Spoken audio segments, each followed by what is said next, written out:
ஜெயிலிருந்து வெளியே வந்த மகன் மறுபடியும் தவறான நண்பர்களோடு கூட்டு சேர்ந்து குற்ற சம்பவங்களை ஈடுபடக்கூடாதுன்னு நினைத்த தாய் அவரை வீட்டுக்குள்ளேயே பூட்டி வச்சு பாதுகாத்திருக்காங்க.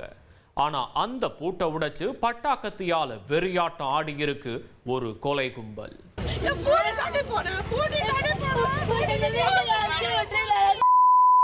கடைக்கு போயிட்டு சார் எனக்கு விட்டுருக்க மாட்டேன் சார். என்ன கூட வெட்டி போட்டுக்கிட்டான்னு சொல்லியிருப்பேன்.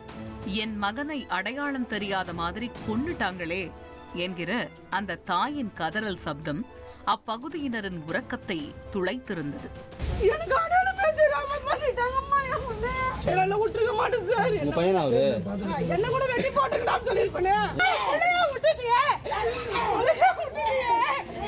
வேட்டை நாய்களிடம் இருந்து கோழி குஞ்சை காப்பாற்றுவது போலத்தான் அந்த தாயும் மகனை இந்த சிறிய வீட்டிற்குள் பொத்தி பொத்தி பாதுகாத்திருக்கிறார். ஆனால் அவர் அருகில் உள்ள கடைக்கு சென்று வருவதற்குள் வீட்டின் பூட்டை உடைத்து உள்ளே இருந்த மகனின் கதையை முடித்திருக்கிறது ஒரு கொலைவெறி கூட்டம்.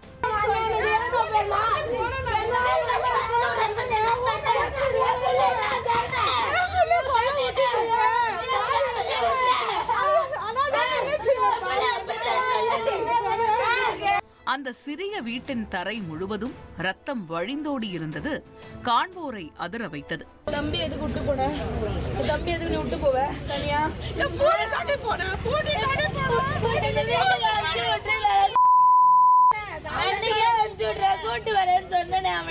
சம்பவ இடத்தில் கிடைத்த தடயங்களை சேகரித்த போலீசார் இறந்தவரின் உடலை பிரேத பரிசோதனைக்காக அனுப்பி வைத்துவிட்டு விசாரணையை தொடங்கியுள்ளனர். நான் ஒரு 7 மணிக்கு முன்ன போனதுக்கு மலையில மாட்டிக்கினேன். அவ 8 மணிக்கு போன் பண்ணா, எடுக்கிறதுக்காக கட் ஆயிடுச்சு. 8 மணிக்கு போன் அடிச்சீங்க. ஏன் போட்டு போறீங்க? பஸ் வந்து கூட்டி போய் போறானுங்க. சரி. கொல்லப்பட்டவர் 19 வயதான ஆகாஷ். சென்னை திருவொற்றியூரில் உள்ள ரயில்வே ஸ்டேஷன் ரோட் பகுதியைச் சேர்ந்தவர். 18 வயதை நிரம்பி 1 வருடம் கூட ஆகாத நிலையில் ஆகாஷ் மீது அடிதடி, கொலை முயற்சி, வழிப்பறி உள்ளிட்ட 17 வழக்குகள் நிலுவையில் இருந்துள்ளது.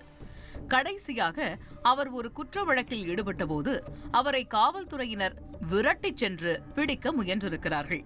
அப்போது நடந்த சேசிங்கில் வழுக்கி விழுந்த ஆகாஷிற்கு காலில் எலும்பு முறிவு ஏற்பட்டு மருத்துவமனையில் மாவுக்கட்டு போடப்பட்டிருக்கிறது. இந்நிலையில் சென்ற மாதம் 22ஆம் தேதிதான் ஆகாஷ் சிறையில் இருந்து புனேயில் வெளிவந்துள்ளார்.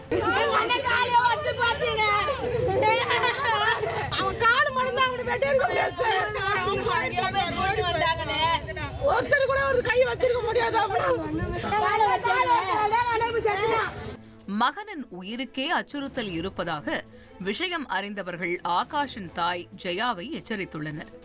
இதனையடுத்து ஆகாஷை வீட்டிற்குள்ளேயே பூட்டி வைத்து பாதுகாத்துள்ளார் ஜெயா. சம்பவம் நடந்த அன்று ஜெயா மளிகை பொருட்களை வாங்குவதற்காக அருகில் இருந்த கடைக்கு சென்றுள்ளார். அப்போது திடீரென மழை பெய்ததால் ஜெயா வீடு திரும்ப தாமதமாகி உள்ளது. அந்த நேரத்தில் ஆகாஷின் செல்போன் நம்பரில் இருந்து ஜெயாவிற்கு ஒரு மிஸ்ட் கால் வந்திருக்கிறது. ஜெயா மறுபடியும் மகனை தொடர்பு கொண்டபோது எந்த பதிலும் வரவில்லை. இதையடுத்து பதறி அடித்து வீட்டிற்கு ஓடி வந்து பார்த்தபோதுதான் ஆகாஷ் முகம் சிதைக்கப்பட்ட நிலையில் மிக கொடூரமாக கொலை செய்யப்பட்டு கிடப்பதை பார்த்து அதிர்ந்து போயிருக்கிறார். கடைக்கு போயிட்டு சார் எனக்கு விட்டுருக்க மாட்டேன் சார். என்ன கூட வெட்டி போட்டுக்கிட்டான்னு சொல்லியிருப்பேன். நடந்த சம்பவம் தொடர்பாக கொலை வழக்கு பதிவு செய்த போலீசார் சந்தேகத்திற்குரிய 5 நபர்களை பிடித்து அவர்களிடம் கிடுக்கிப்பிடி விசாரணை மேற்கொண்டு வருகின்றனர். காவல்துறையினரின் முழுமையான விசாரணைக்கு பிறகே நடந்த கொலைக்கு என்ன காரணம், கொலையாளிகள் யார் என்பது வெளிச்சத்திற்கு வரும்.